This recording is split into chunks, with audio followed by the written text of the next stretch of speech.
Por eso antes de crear entonces todos estos procesos, nosotros tenemos que saber para qué los estamos creando.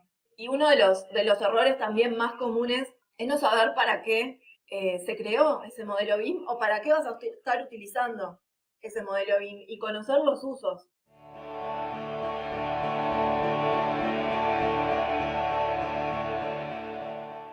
Y acá te quiero compartir este gráfico que lo que muestra es los usos más comunes de BIM para cada una de las fases. Como decíamos, BIM gestiona la información de los proyectos durante todo su ciclo de vida en las distintas fases. La fase de anteproyecto, de proyecto ejecutivo, de construcción y de operación y mantenimiento. Entonces hay una serie de usos ya estandarizados que nosotros podemos tener en cuenta al momento de pensar en para qué vamos a utilizar nuestro modelo BIM. Y cuando te plantees entonces crear este proceso, crear esta metodología, programarla, para qué querés utilizar tu modelo BIM, lo que te recomiendo es este gráfico, que es simplemente plantearse objetivos escalables con respecto a la implementación de BIM. Nosotros en el estudio, y también ha pasado con algunos clientes, que nos han pedido implementar BIM, por ejemplo, para hacer coordinación de interferencias y cómputos de material. Está bien, pero en una primera instancia nosotros no podemos pensar en hacer eso de golpe. Simplemente tenemos que ir planteando objetivos más pequeños para poder llegar a ese y poder escalar.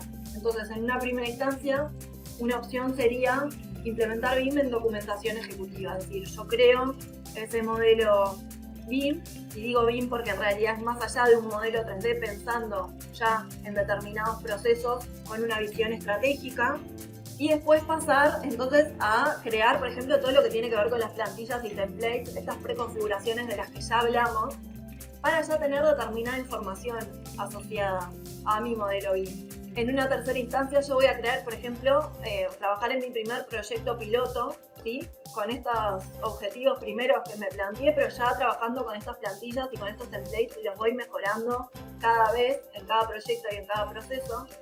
Y después recién entonces pensar en extraer esta información que yo necesito del modelo, que son los cómputos de materiales y la coordinación de interferencias.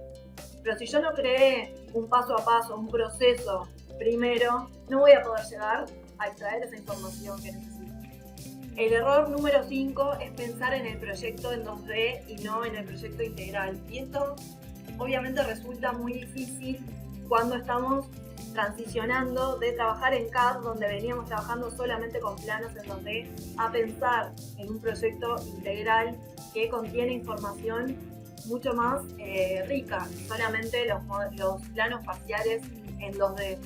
Y es muy difícil también llegar a la obra y no trabajar con planos en 2D, y todavía sigue pasando eso, ¿no? Pensar en que ya en la obra manejen dispositivos donde puedan ver ese modelo 3D. Y obviamente nuestros clientes nos piden la documentación ejecutiva en 2D, nosotros se la brindamos, por supuesto, pero también ya intentamos que empiecen a pensar el modelo de esta forma, porque lo que nos están pidiendo en realidad no son planos 2D, nos están pidiendo muchísima más información mucho más rica con respecto al proyecto que lo contiene, el poder visualizar este modelo de antemano para poder detectar, por ejemplo, incongruencias, omisiones de diseño.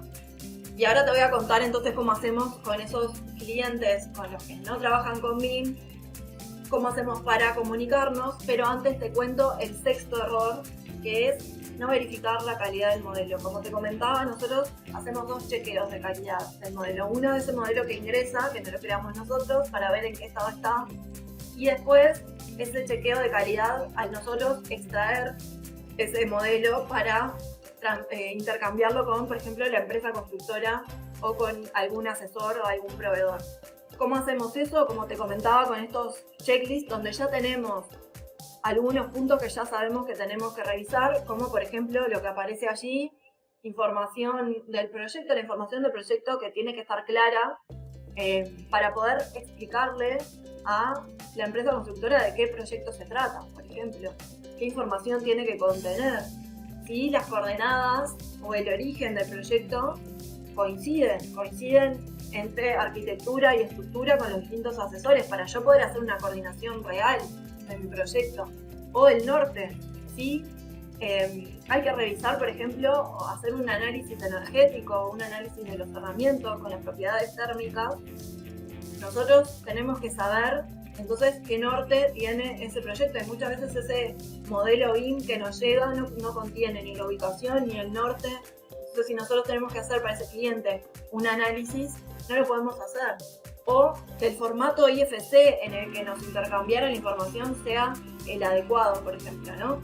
Si vamos a intercambiar con la empresa constructora que va a hacer una coordinación de interferencias, hay un determinado formato de IFC. Ustedes saben que IFC es el formato de interoperabilidad por excelencia para intercambiar modelos independientemente del software, independientemente de un interés comercial de qué software estoy utilizando, sino que independientemente de que la plataforma que cada uno utilice, ese modelo pueda ser visualizado y analizado por todas las partes.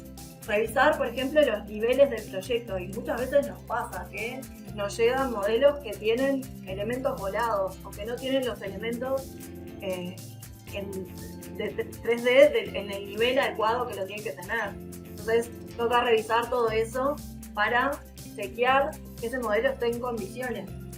Verificar los archivos vinculados. Y acá, por ejemplo, nosotros trabajamos mucho con archivos vinculados. Un modelo BIM contiene varios archivos vinculados. Entonces, hay que chequear antes de intercambiar ese modelo que los archivos estén correctamente vinculados, estén dirigiendo la carpeta donde realmente están ubicados, y que no sea que yo después voy a abrir ese archivo de coordinación y me encuentre con archivos vacíos o que no están correctamente vinculados, no sé a dónde los tengo que ir a buscar porque capaz que ese modelo simplemente yo lo recibí, entonces no sé dónde tengo que encontrar los archivos nativos. Y eso obviamente siempre genera idas y vueltas en las comunicaciones. El tener que volver a preguntar, no encuentro esta información, ¿dónde la encuentro? Y eso obviamente va dilatando muchísimo los procesos. Y el punto número 7, entonces, es centrarse en un solo software. Y cuando habla de centrarse en un solo software, nosotros estamos muy acostumbrados a trabajar únicamente con Revit, o por lo menos lo que más escuchamos ha sido Revit y ArchiCAD. Pero quiero contarte que en realidad, dependiendo de la fase del proyecto en la que estés trabajando y dependiendo de ese uso que le vayas a dar a BIM, existen todas estas herramientas en el mercado. Por eso yo insisto tanto en que es importante saber para qué. Saber para qué voy a utilizar mi modelo y después elegir esa herramienta en consecuencia, porque seguramente una empresa constructora que gestiona información pero no la genera, Revit no sea la solución más óptima.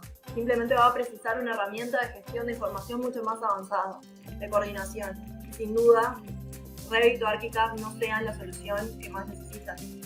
Por eso muchas veces los problemas se dan en no saber intercambiar información, no saber utilizar este archivo IFC de intercambio de información, no saber cómo exportar y no perder información en el camino. Sí tener en cuenta que en un modelo BIM lo que estamos compartiendo siempre es ese modelo geométrico, pero como vimos también información asociada. Y todo eso tiene que ser volcado a este archivo IFC. No solamente el modelo geométrico, sino parte de la información que se perdió en el camino porque no sabíamos cómo exportar.